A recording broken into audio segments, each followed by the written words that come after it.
Hovno, ukaž. Upravil jsem Corvetu za 250 000. Řídil Corvetu, což bylo moje vysněné auto. No a Sorry, že to takhle přeskočím, mě prostě zajímá, jak to vypadá teď.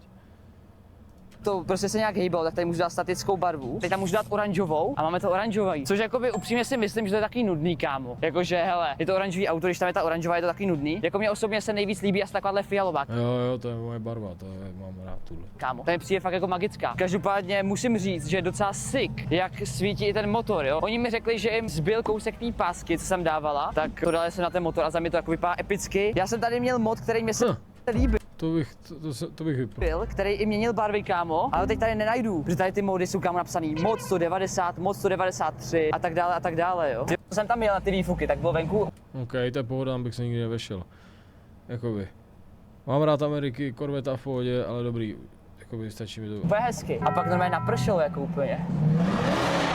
Ty krása, ale má to zvuky. A to jsem ani nedal tolik plynu, kámo. Podle mě ani ne půlku, tyjo, no nic. A to ani nemám, kámo, daný ten mod, na který to řve nejvíc. Teď ho mám. Jako ještě musím říct, že to je fakt brutální, jako jo, ty zvuky.